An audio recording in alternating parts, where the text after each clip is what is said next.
ছবি লিখেছেন শরৎচন্দ্র চট্টোপাধ্যায়। শেষ ভাগ। রিমের বেবির চিঠি আসিল। কাগজখানা হাতে করিয়া বাথিন অনেকক্ষণ চুপ করিয়া বসিয়া রহিল। ঠিক এই জিনিসটি সে আশা করে নাই বটে, কিন্তু আশ্চর্য হইল না। সময় অল্প, শীঘ্র কিছু একটা করা চাই। একদিন নাকি মাসের রাগের উপর তাহার পিতার অপব্যয়ের প্রতি বিদ্রুপ করিয়াছিল। তাহার এ অপরাধ সে বিস্মৃত হয় নাই, ক্ষমাও করে নাই। তাই সে সময় ভিক্ষার নাম করিয়া আর তাহাকে অপমান করিবার কল্পনাও করিল না। শুধু চিন্তা এই যে তাহার যাহা কিছু আছে সব দিয়াও পিতাকে ঋণমুক্ত করা যাইবে কিনা। গ্রামের মধ্যেই একজন ধনী মহাজন ছিল। পরদিন সকালেই সে তাহার কাছে গিয়া গোপনে সর্বস্ব বিক্রি করিবার প্রস্তাব করিল।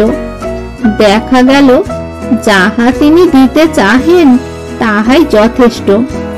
টাকাটা সে সংগ্রহ করিয়া ঘরে আনিল, কিন্তু একজনের অকারণ হৃদয়হীনতা যে তাহার সমস্ত দেহ মনের উপর অজ্ঞাতসারে কত বড় আঘাত দিয়াছিল, ইহা সে জানিল তখন, যখন জ্বরে পড়িল। কোথা দিয়া যে দিন রাত্রি কাটিল তাহার খেয়াল রহিল না। জ্ঞান হইলে উঠিয়া বসিয়া দেখিল সেই দিনই তাহার মেয়াদের শেষ দিন। আজ শেষ দিন। আপনার নিভৃত কক্ষে বসিয়া মাস হয়ে কল্পনার জাল বুনিতেছিল। তাহার নিজের অহংকার অনুক্ষণ ঘা খাইয়া খাইয়া আর একজনের অহংকারকে একেবারে অভ্রভেদী উচ্চ করিয়া দাঁড় করাইয়াছিল। সেই বিরাট অহংকার আজ তাহার পদমূলে পড়িয়া যে মাটির সঙ্গে মিশাইবে, ইহাতে তাহার লেশমাত্র সংশয় ছিল না। এমন সময়ে ভৃত্য আসিয়া জানাইল নিচে বাথিন অপেক্ষা করিতেছে। মাস হয়ে মনে মনে ক্রূর হাসি হাসিয়া বলিল, জানি। সে নিজেও ইহারই প্রতীক্ষা করিতেছিল। মাস হয়ে নিচে আসিতেই বাথিন উঠিয়া দাঁড়াইল, কিন্তু তাহার মুখের দিকে চাহিয়া মাসের বুকে শেল বিঁধিল।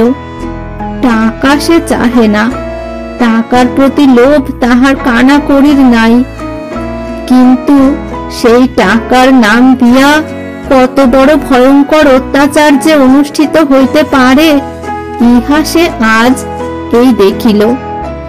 বাথিন প্রথমে কথা কহিল, বলিল, আজ 7 দিনের শেষ দিন, তোমার টাকা আনিয়াছি।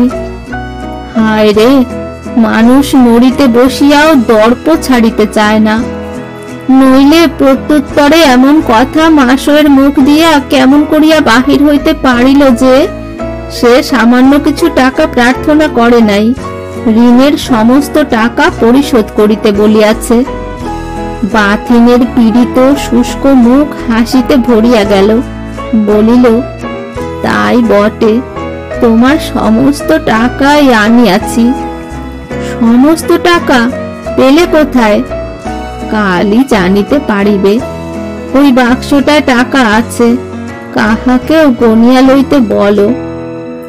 গাড়োয়ান দ্বার প্রান্ত হইতে তাহাকে লক্ষ্য করিয়া জিজ্ঞাসা করিল, আর কত বিলম্ব হইবে? বেলা থাকিতে বাহির হইতে না পারিলে যে পেগুতে রাত্রের মতো আশ্রয় মিলিবে না। মাসে গলা বাড়াইয়া দেখিল পথের উপর বাক্স বিছানা প্রভৃতি বোঝাই দেওয়া গোজান দাঁড়াইয়া। ভয়ে চক্ষের নিমেষে তাহার সমস্ত মুখ বিবর্ণ হইয়া উঠিল। ব্যাকুল হইয়া একেবারে সহস্র প্রশ্ন করিতে লাগিল। পেগুতে কে যাবে? গাড়ি কার? কোথায় এত টাকা পেলে? চুপ করিয়া আছো কেন? তোমার চোখ অত শুকনো কিসের জন্য? কাল কি জানিব, আজ বলিতে তোমার। বলিতে বলিতেই সে আত্মবিস্মৃত হইয়া কাছে আসিয়া তাহার হাত ধরিল এবং নিমেষে হাত ছাড়িয়া দিয়া তাহার ললাট স্পর্শ করিয়া চমকিয়া উঠিল। উফ, এ যে জ্বর! তাই তো বলি, মুখ অত ফ্যাকাশে কেন? বাথিন আপনাকে মুক্ত করিয়া লইয়া শান্ত মৃদু কণ্ঠে কহিল, বসো। বলিয়া সে নিজেই বসিয়া পড়িয়া কহিল, আমি মান্দালে যাত্রা করিয়াছি, আজ তুমি আমার একটা শেষ অনুরোধ শুনিবে? মাসোয়ে ঘাড় নাড়িয়া জানাইল সে শুনিবে। বাথিন একটু স্থির থাকিয়া কহিল, আমার শেষ অনুরোধ, সৎ দেখিয়া কাহাকেও শীঘ্র বিবাহ করিও, এমন অবিবাহিত অবস্থায় আর বেশি দিন থাকিও না। আর একটা কথা। এই বলিয়া সে আবার কিছুক্ষণ মৌন থাকিয়া এবার আরো মৃদু কণ্ঠে বলিতে লাগিল, আর একটা জিনিস তোমাকে চিরকাল মনে রাখতে বলি, এই কথাটা কখনো ভুলিবে না যে লজ্জার মতো অভিমানও স্ত্রীলোকের ভূষণ বটে, কিন্তু বাড়াবাড়ি করিলে। মাসোয়ে অধীর হইয়া মাঝখানে বলিয়া উঠিল, ওসব আরেকদিন শুনবো, টাকা পেলে কোথায়? বাথিন হাসিল, কহিল, এ কথা কেন জিজ্ঞাসা করো? আমার কি না তুমি জানো। টাকা পেলে কোথায়? বাথিন ঢোক গিলিয়া ইতস্তত করিয়া অবশেষে কহিল, বাবার ঋণ তার সম্পত্তি দিয়াই শোধ হইয়াছে, নইলে আমার নিজের আর আছে কি?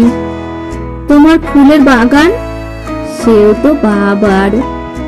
তোমার অত বই, বই লইয়া আর করিব কি? তাছাড়া সেও তো তারই। মাসোয়ে একটা নিঃশ্বাস ফেলিয়া বলিল, যাক, ভালোই হইয়াছে, এখন উপরে গিয়া শুইয়া পড়িবে, চলো। কিন্তু আজ যে আমাকে যাইতেই হইবে, এই জ্বর লইয়া। এ কি তুমি সত্যই বিশ্বাস করো তোমাকে আমি এই অবস্থায় ছাড়িয়া দিব? এই বলিয়া সে কাছে আসিয়া আবার হাত ধরিল। এবার বাথিন বিস্ময়ে চাহিয়া দেখিল মাসোয়ের মুখের চেহারা এক মুহূর্তেই একেবারে পরিবর্তিত হইয়া গিয়াছে। সে মুখে বিষাদ, বিদ্বেষ, নিরাশা, লজ্জা, অভিমান কিছুরই চিহ্ন মাত্র নাই। আছে শুধু বিরাট স্নেহ ও তেমনি বিপুল শঙ্কা। এই মুখ তাহাকে একেবারে মন্ত্রমুগ্ধ করিয়া দিল।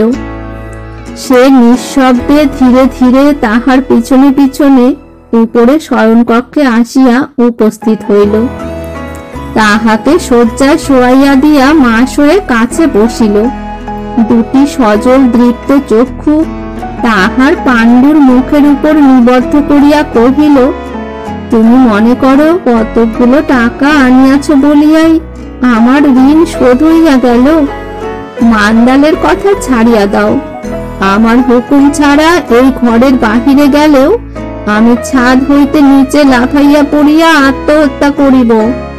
আমাকে অনেক দুঃখ দিয়াছ, কিন্তু আর দুঃখ কিছুতেই সহিব না, এ তোমাকে আমি নিশ্চয় বলিয়া দিলাম। বাথিন আর জবাব দিল না। গায়ের কাপড়টা টানিয়া লইয়া একটা দীর্ঘশ্বাস ফেলিয়া পাশ ফিরিয়া শুইল।